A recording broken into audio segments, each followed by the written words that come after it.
You want to come up? Is Catherine there? Yeah. Then no, thank you. Tired of the same cliche by-the-numbers rom-coms? Then try one of these films. I'm sorry, I didn't know True Love had an expiration date.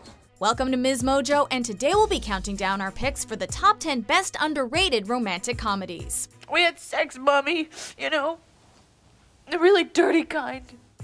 Before we begin, we publish new videos every day, so be sure to subscribe for more great content. For this list, we're looking at those romantic comedies that, for whatever reason, haven't received the critical and/or commercial success that they deserve. Comedies or comedy dramas with romantic overtones are also being considered. I'm Sarah.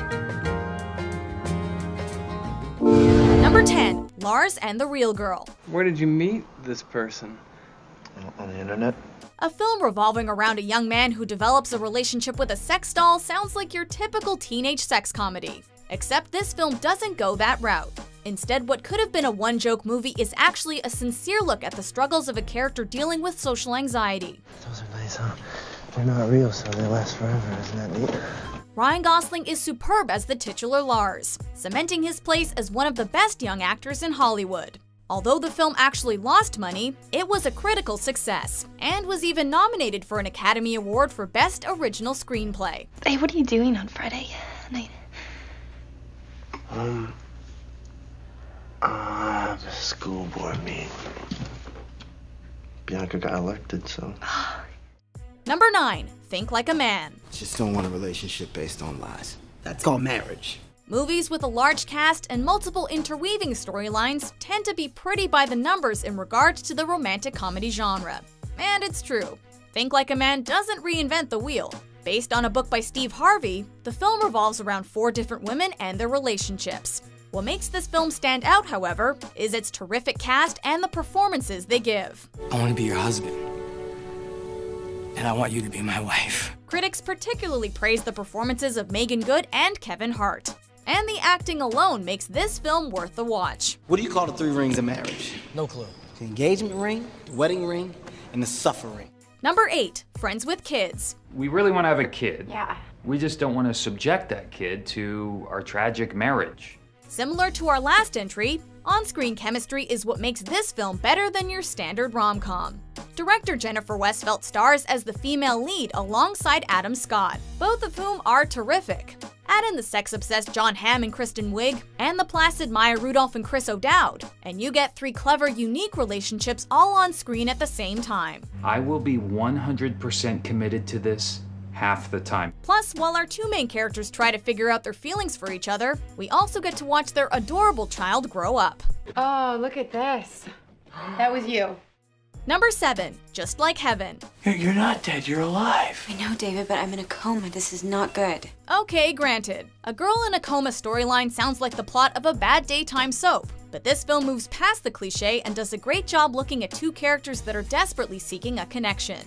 Mark Ruffalo stars as David Abbott, a grieving widower who has recently moved into a new apartment. The apartment is also inhabited by the spirit of its former owner, Reese Witherspoon's Elizabeth, who is currently in the hospital in a coma.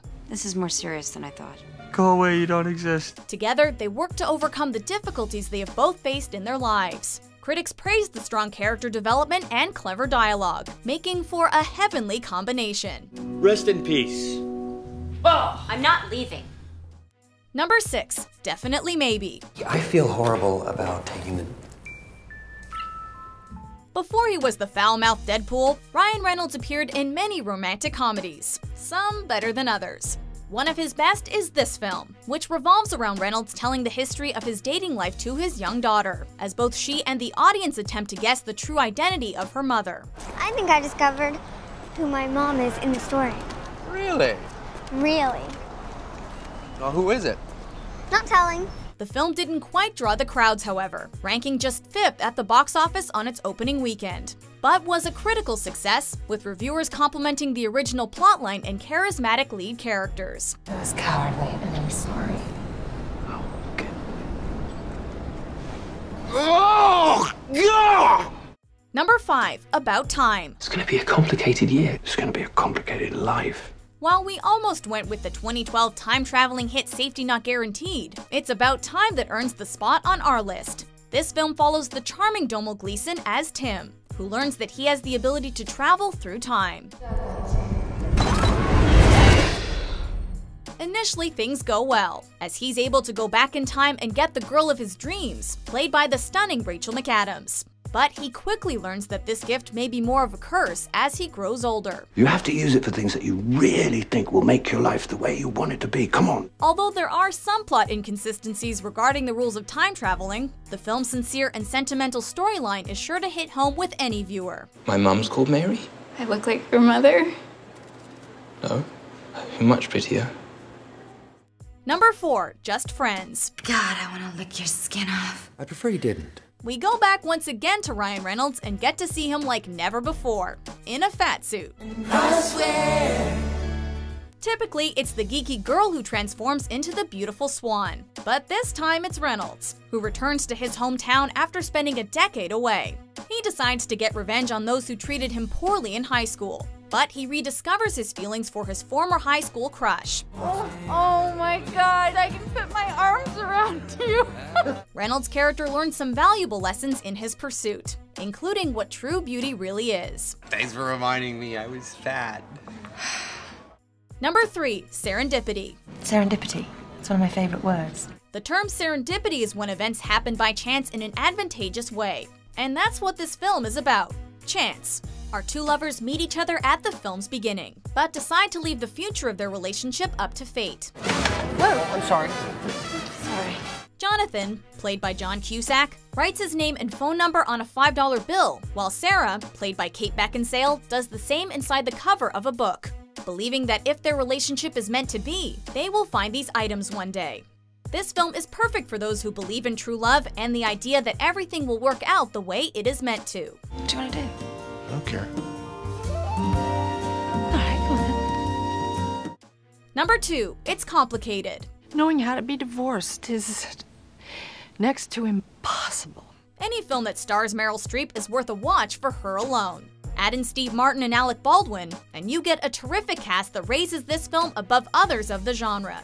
Streep plays a single mother of 3, who begins a relationship with her former husband while also coming to terms with her feelings for her architect. You don't think in the future you might want a his? Oh God, we're talking code about my life. While this film doesn't necessarily do anything new in regards to its plot or storyline, the acting is superb, and the film earned several Golden Globe nominations. Maybe we should be growing old together. I hate to tell you, big guy, we already grew old. Apart.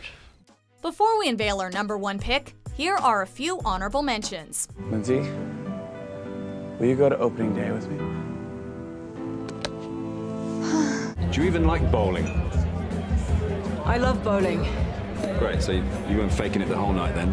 Did they just turn the music louder? No, I think that you just got older.